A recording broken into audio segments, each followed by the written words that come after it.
بسم الله الرحمن الرحيم.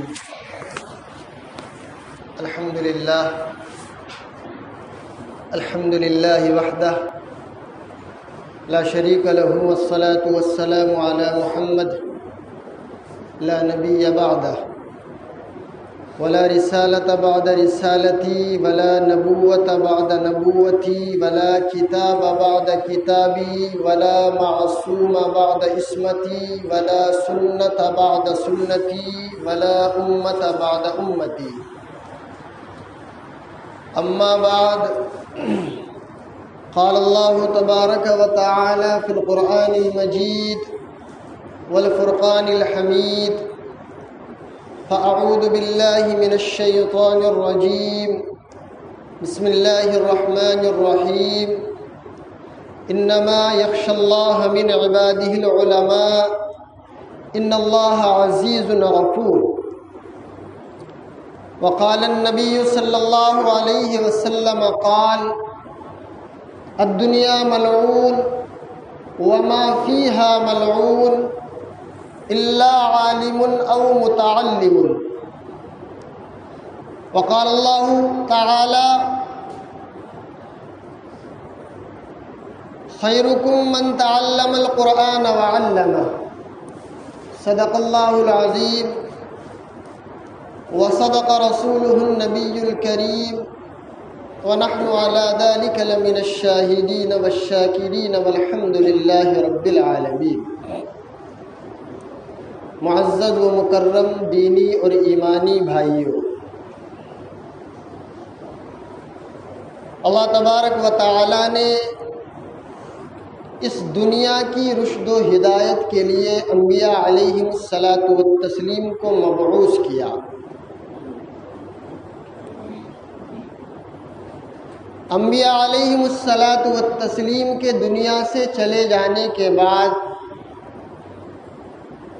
آپ جس کام کو لے کر کے آتے تھے، یا انبیاء علیہم الصلاۃ والتسلیم انبیاء کو جس مقصد کے لیے بھیجا کرتے تھے، اس مقصد کی تکمیل کے لیے ہر نبی کے پیچھے ایک جماعت، ایک فوج، ایک ٹکڑی اور ایک بڑی لمبی چوڑی تعداد نبی کے چلے جانے کے بعد دنیا میں رہتی تھی۔ آپ صلی اللہ علیہ وسلم کا جب دنیا سے رخصت ہونا ہوا تو آپ کے کم و بیش 1.25 لاکھ صحابہ، جن کو آپ صلی اللہ علیہ وسلم نے علمی اعتبار سے، دعوتی اعتبار سے، اخلاقی اعتبار سے، معاشرتی اعتبار سے ٹرینڈ کیا تھا، وہ موجود تھے کہ آپ کی دعوت کو ہو بہو لے کر کے وہ چلے۔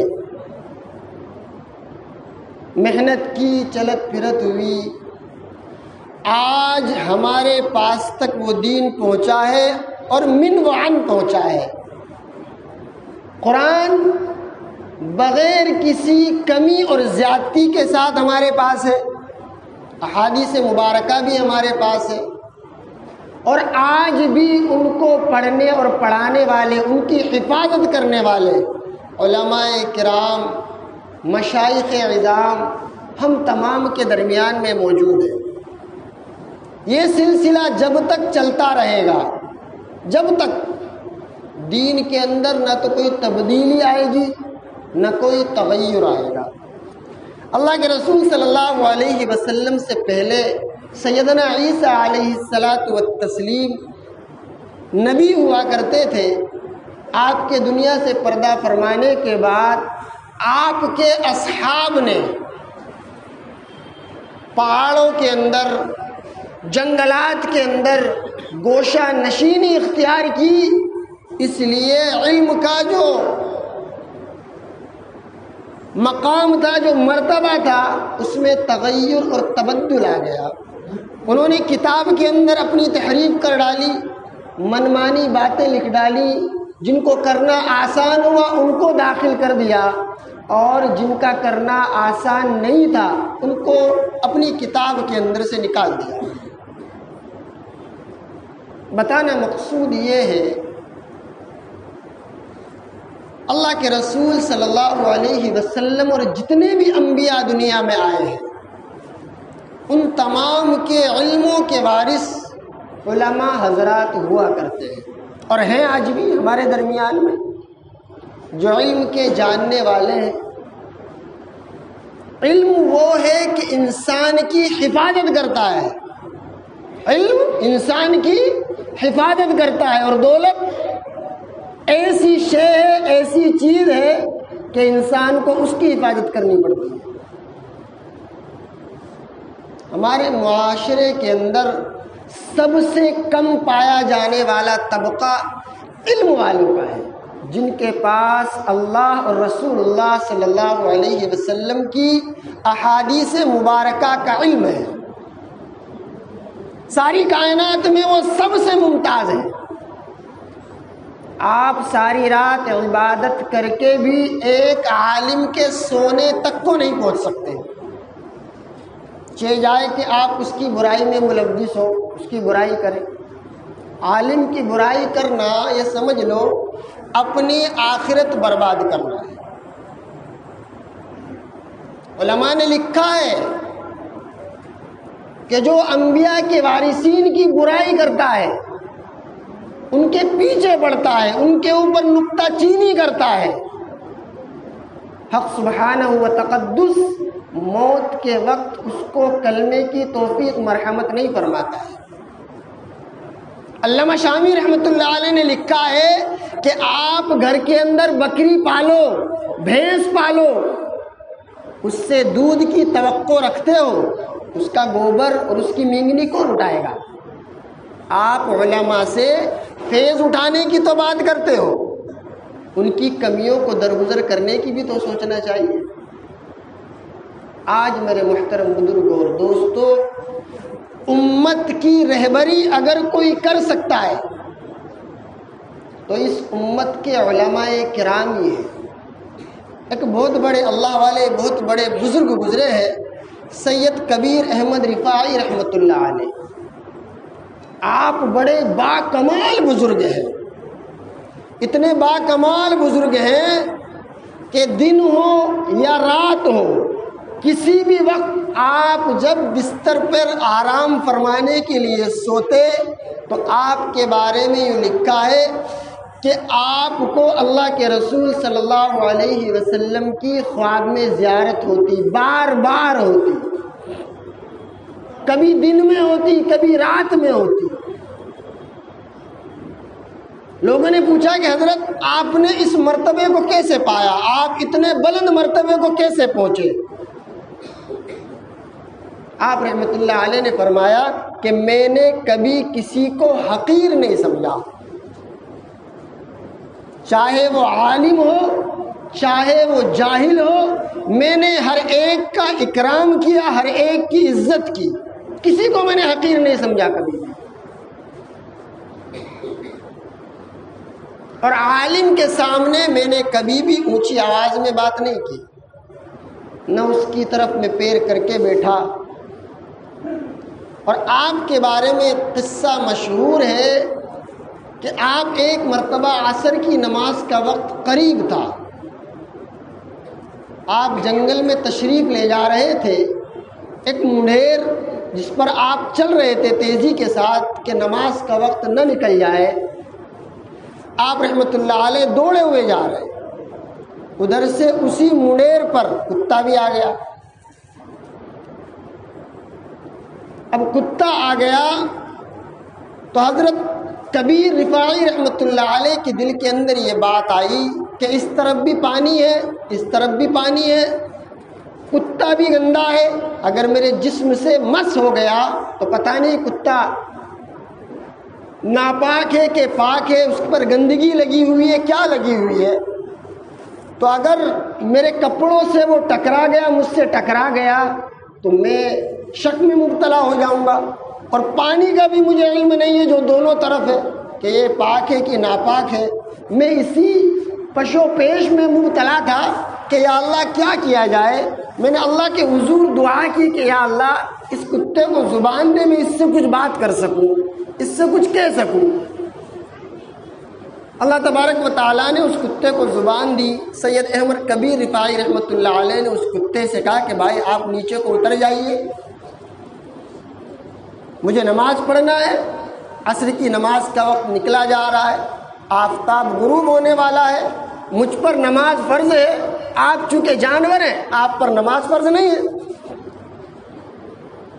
سید احمد کبیر رفاعی رحمۃ اللہ علیہ سے اس کتے نے جو بات کہی ہم اور آپ کے لیے ایک سبق ہے.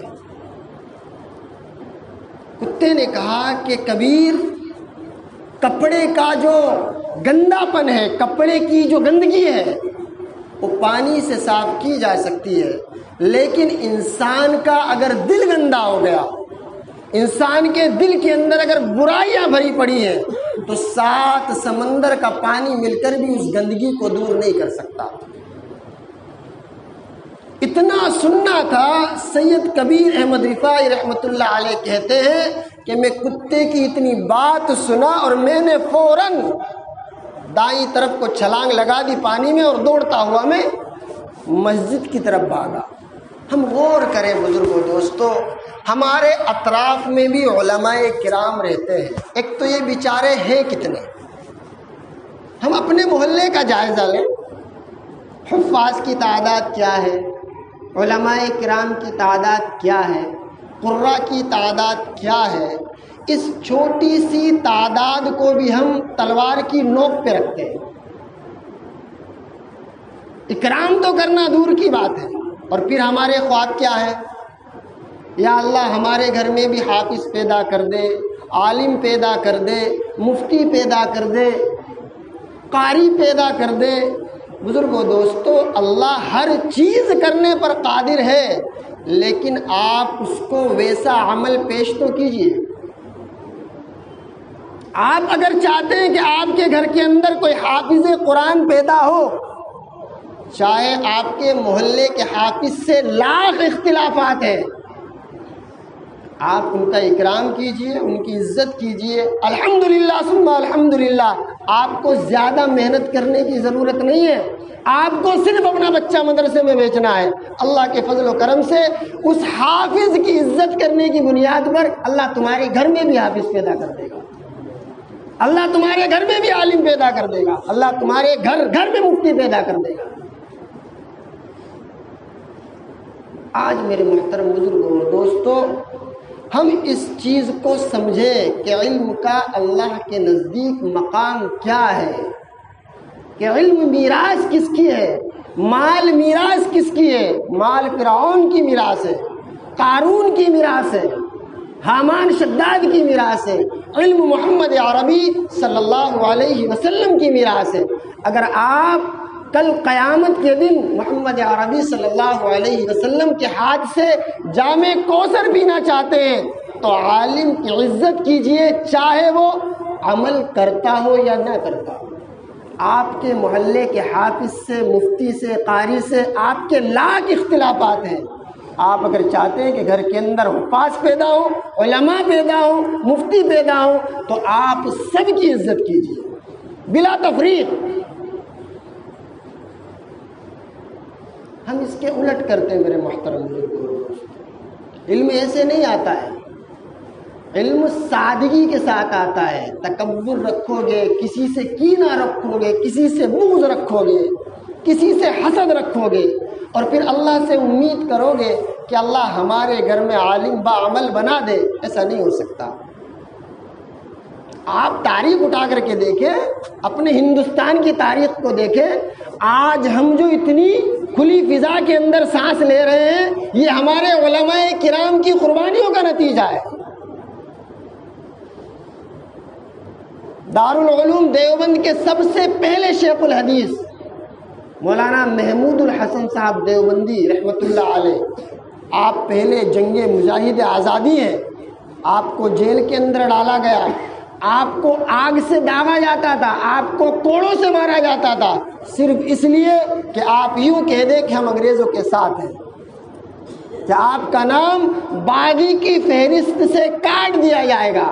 آپ کے شاگرد مولانا حسین احمد مدنی رحمۃ اللہ علیہ بار بار اس بات کو کہا کرتے تھے کہ حضرت جب آپ کو مالٹا کی جیل میں ڈالا گیا کہ حضرت کہہ دیجئے، کہنے میں کیا جاتا ہے، یہاں سے چھوٹ کر کے ہم پھر ایک نئی تحریک شروع کریں گے، آپ رحمۃ اللہ علیہ فرماتے ہیں کہ حسین احمد شیخ الہند اللہ کی فہرست نام کٹوا کر کے انگریزی کی فہرست میں اپنا نام نہیں لکھا سکتا، مر جائے گا، جان دے دے گا کہ شیخ الہند محمود الحسن دیوبندی خباب کا روحانی بیٹا ہے، بلال کا روحانی بیٹا ہے، مر جائے گا لیکن کبھی بھی انگریز کی موافقت نہیں کرے گا۔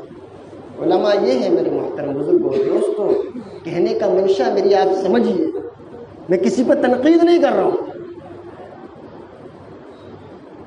ہم باہر سے آئے ہوئے لوگ پتہ نہیں کہاں سے آتے، نہ ہم نے ان کو کبھی ملاقات ہے، نہ ان کے اخلاق جانتے، نہ اعمال جانتے، نہ کچھ جانتے، ایسی عزت ایسا اکرام کرتے، کیجئے بے شک کیجئے، لیکن وہی اکرام، وہی عزت، وہی وقار کا مستحق ہمارے محلے کا حافظ نہیں ہے، ہمارے محلے کا عالم نہیں ہے کہ آپ اس کی ذلت کرو، آپ اس کی تحقیق کرو، آپ اس کی تحقیر کرو، نہیں میرے محترم بزرگوں اور دوستوں، اللہ تبارک و تعالی اس تفریق سے پاک آپ کی زندگی چاہتا ہے۔ اگر آپ چاہتے ہیں کہ ہمارا بچہ حافظ قرآن بنے، ہمارا بچہ علم دین حاصل کرے، اور اگر آپ چاہتے ہیں کہ میری تو ساری زندگی یہ کرنے میں گزر گئی پھر بھی میرا بچہ حافظ بن گیا، تو یاد رکھنا میرے محترم بزرگوں اور دوستوں، دنیاوی اعتبار سے آپ کا بچہ حافظ ہے، اخروی اعتبار سے آپ کو بچہ کوئی نفع نہیں دے سکتا۔ جو اللہ نے، رسول اللہ صلی اللہ علیہ وسلم نے ایک حافظ قرآن کی موت کے بعد کوانٹٹی کوالٹی بتائی ہے، وہ آپ تک نہیں پہنچے گی، وہ آپ کی بخشش کا ذریعہ نہیں بنے گا۔ اللہ تبارک و تعالی آپ سے سوال کر لے گا کہ میرا فلاں حافظ تیرے پڑوس میں رہتا تھا اور تو رات دن اس کو ذلیل سمجھتا تھا، میرا فلاں عالم تیرے پڑوس میں رہتا تھا، تو رات دن اس کی برائیوں میں مصروف رہتا تھا۔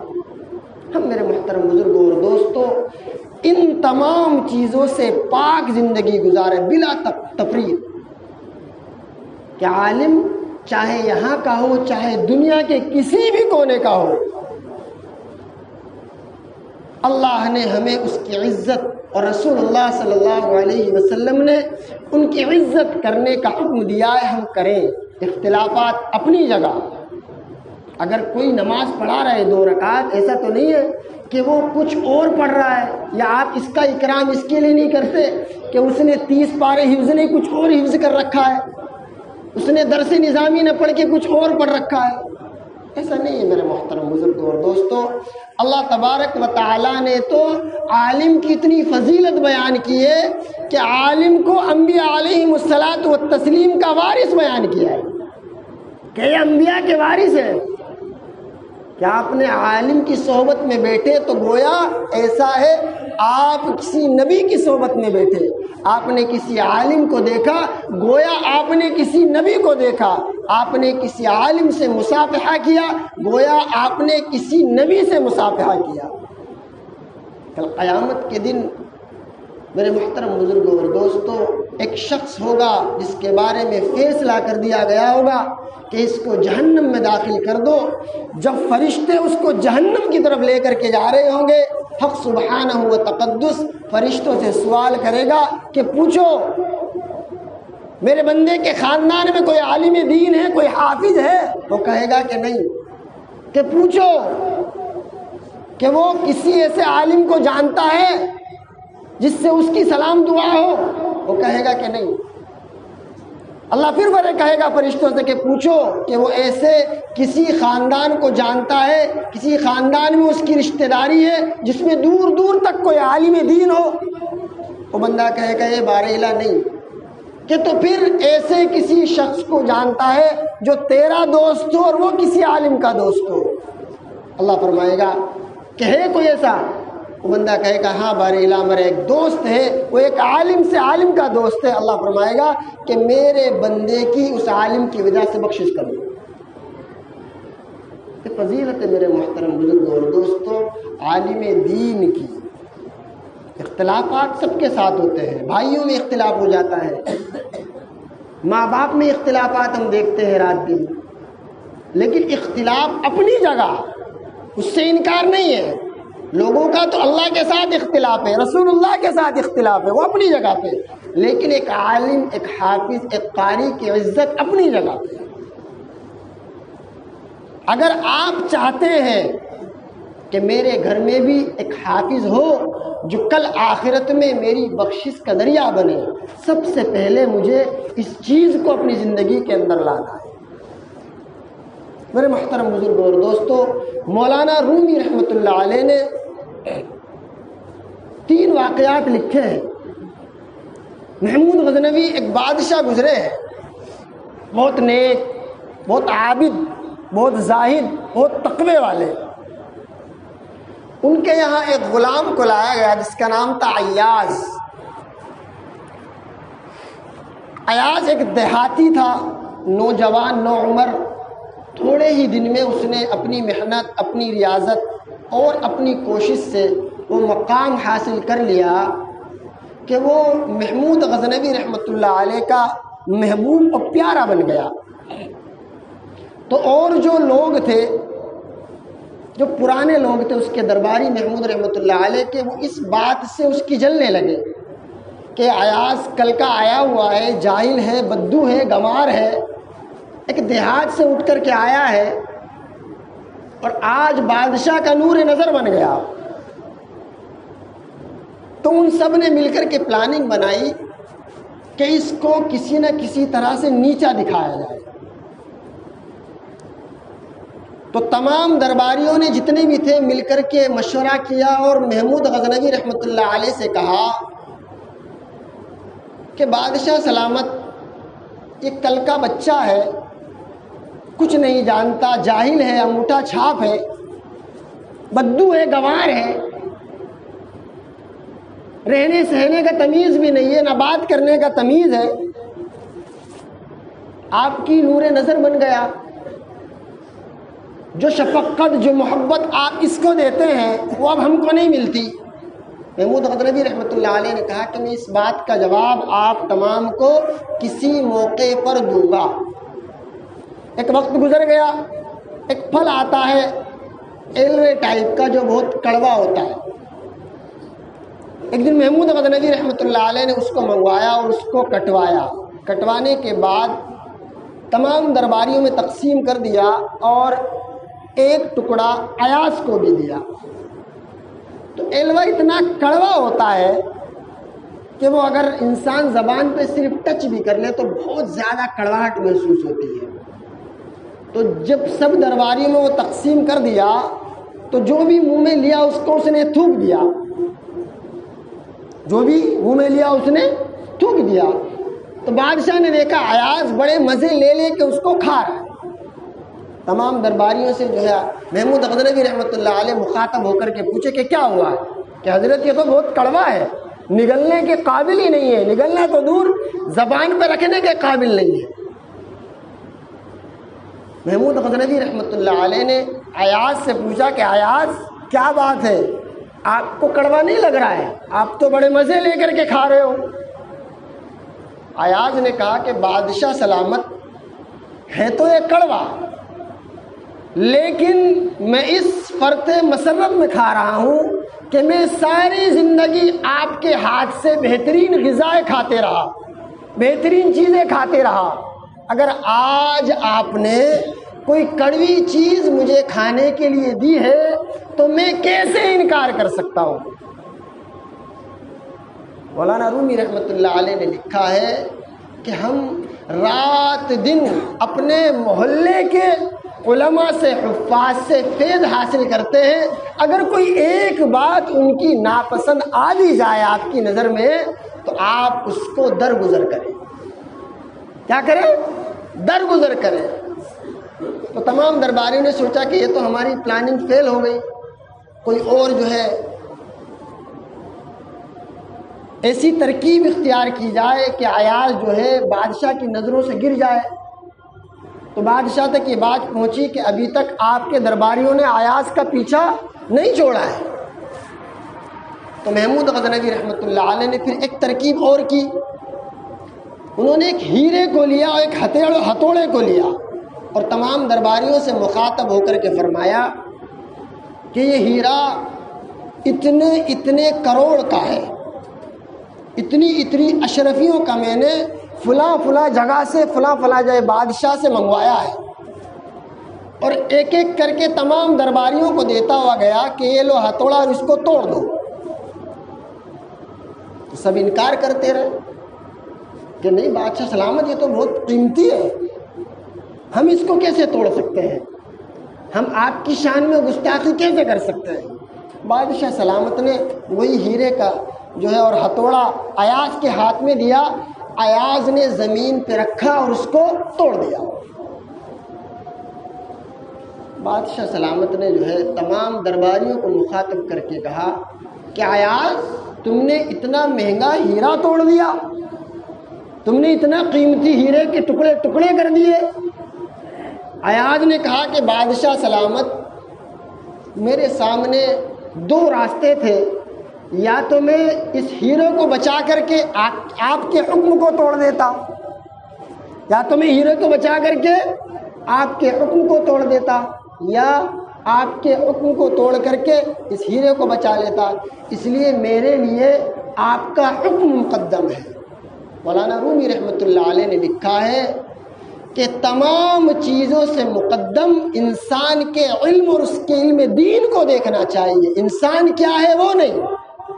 ماں کے پیٹ سے کوئی حافظ پیدا نہیں ہوتا ہے، ماں کے پیٹ سے کوئی عالم پیدا نہیں ہوتا ہے، دنیا میں ایک ترتیب ہے، اس ترتیب سے گزرنے کے بعد انسان اس مقام تک پہنچتا ہے۔ آپ تصور کریں اللہ نے کیا کیا ایک حافظ کی شان میں فرمایا کہ جب وہ حفظ کرنے کے لیے نکلتا ہے مکتب کی طرف، یوں نہیں کہا کہ فرشتوں جاؤ اس کے سر پہ ہاتھ پھیرو، اس کی پیٹھ کو تھپتھپاؤ، نہیں، فرشتوں کو حکم ہے کہ آپ رستے پر پروں کو بچھا دو۔ وہ مقام ہے میرے محترم بزرگوں اور دوستوں، علماء ربانیین کا۔ ہم غور کریں کہ ہمارے اطراف میں اس لاک ڈاؤن کے حالات میں کسی عالم پر یا ایسے کوئی عالم جو ہمارے بچوں کو پڑھاتے ہوں یا جن کو ہم جانتے ہوں، ہماری علیق سلیق ہو، وہ پریشان تو نہیں ہے۔ عالم کی مدد کرنا میرے محترم بزرگوں اور دوستوں گویا انبیاء علیہم الصلاۃ والتسلیم کی مدد کرنے کے برابر ہے۔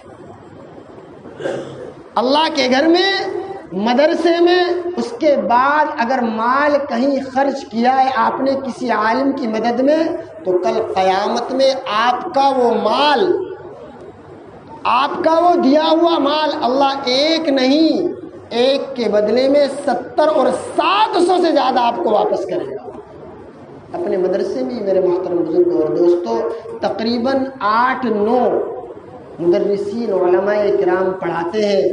ہم ان کی بھی میرے محترم بزرگوں اور دوستوں خبر گیری کریں کہ کس کے کیا احوال ہیں۔ انہوں نے آپ کے بچے کو اس قابل بنایا ہے کہ آپ کا بچہ 2 رکعت نماز پڑھ سکے، انہوں نے آپ کے بچے کو اس قابل بنایا ہے کہ وہ آپ کو کلمہ طیبہ جو دین کی مین بیس ہے وہ پڑھ کے سنا سکے اور آپ خوش ہو سکے۔ ہم خبر کریں بزرگوں دوستوں، جیسے ہم دور دراز علاقوں سے آئے ہوئے علماء کرام کی ایک اعلان پر مدد کے لیے تیار ہو جاتے ہیں، کھڑے ہو جاتے ہیں، دل کھول کے ان کی مدد کرتے ہیں، آپ کی مسجد اور مدرسے کے اندر بھی کم و بیش 9-10 علماء کرام پڑھاتے ہیں، ان کا بھی ہم خیال رکھیں، ان کی بھی ہم خبر گیری کریں کہ گھریلو کیا حالات ہیں، آپ کی کیا کیفیت رہی لاک ڈاؤن کے اندر۔ میرے محترم بزرگوں اور دوستوں آپ اگر ایسا کریں گے تو اللہ تبارک و تعالیٰ اس دن آپ کی خبر گیری کرے گا جس دن اس کے عرش کے سائے کے علاوہ کوئی سایہ آپ کو بچنے کے لیے نہیں ہوگا۔ اور اپنے محلے کے عالم کی، علماء کی، حفاظ کی، جیسے ہم دور دراز کے علماء کی عزت اور ان کی اعزاز اور ان کی اکرام کرتے ہیں، محلے کے علماء، حفاظ، قراء، ان کی بھی عزت کرے۔ اللہ تبارک و تعالیٰ ان کی عزت کرنے کی برکت سے ہمارے گھر گھر کے اندر حفاظ، علماء اور قراء پیدا فرمائے گا۔ دعا کرے کہ اللہ تبارک و تعالیٰ ہمیں اور آپ کو کہنے سننے سے زیادہ عمل کی توفیق عطا فرمائے، اور اللہ کے رسول صلی اللہ علیہ وسلم کے دین حق پر 100% عمل کرنے کی توفیق مرحمت فرمائے۔ آمین ثم آمین۔ وآخر دعوانا